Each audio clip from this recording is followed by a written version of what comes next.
Hi, this is Jennifer Smith, True Love Scam Recovery.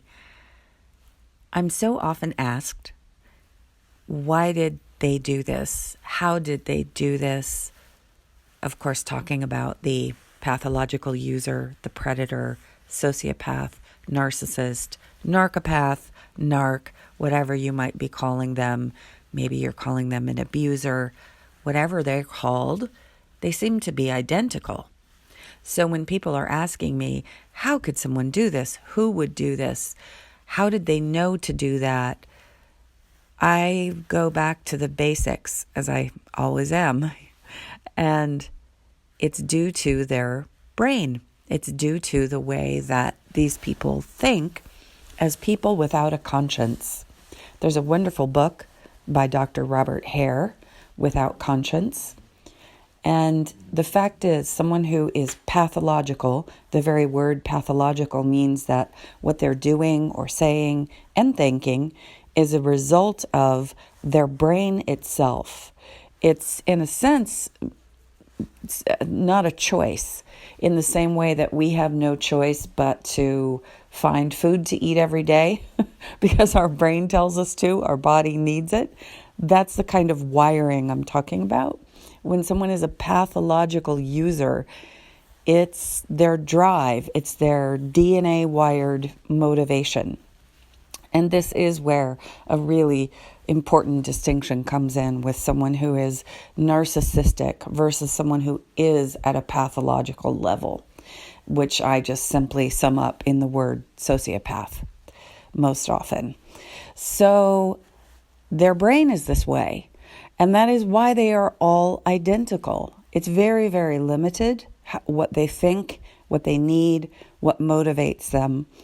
And they do the same things, say the same things, because they all have underneath it all this very, very finite, limited, and specific desire, which is the following: to make use of others and to get away with it.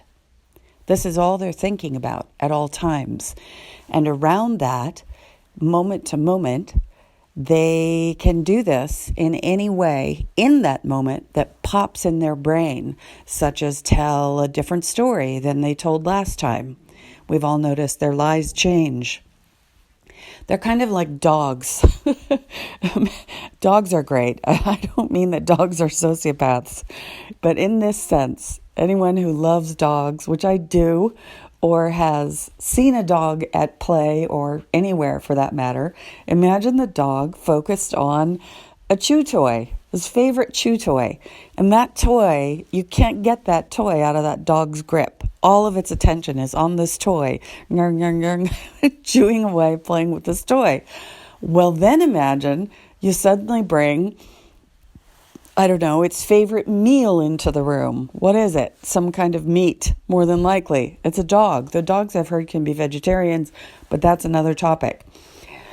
Suddenly, the dog's full attention is on this new item. Or let's say it's the dog's leash. You're going to suddenly take the dog for a walk. You walk in the room and say, walkies, walkies, whatever your signal is for your dog. That dog drops that chew toy so quickly, so completely, as if the chew toy never existed. This is the way that a pathological predator's brain works. It's moment to moment, focus, focus, focus on what they need, which is always to get more, to make sure the person they're trying to make use of is still in their grasp, and to make sure they're getting away with it. This is all they care about. This is the only reason they are ever speaking. It's very simplistic, though incredibly difficult to grasp this. And the work that I do with people in sessions is a progression of building up this understanding and absorbing it and being able to replace this understanding with, whatever it is we walk into the room with, the beliefs that we have about why they do what they do, which is very often based in our own emotions. We think they do things just to make us cry, just to make us mad, just to ruin our birthday. Their focus is much more simplistic than that. Their motivation is much deeper than that, and easily discernible. They are predictable, they are identical. And when we begin to understand this and hang on to that and increase that understanding, this is where our freedom lies. This is what we use to maneuver them out of our lives and become pathological user-proof forever. Thank you so much. Jennifer Smith, TrueLoveScamRecovery.com or TrueLoveScam.com. And you can find me, of course, here on YouTube, Instagram, Pinterest, Twitter, although I'm not there much. I don't get how to use Twitter. And definitely on Facebook. And hope to talk to you soon. Thanks so much.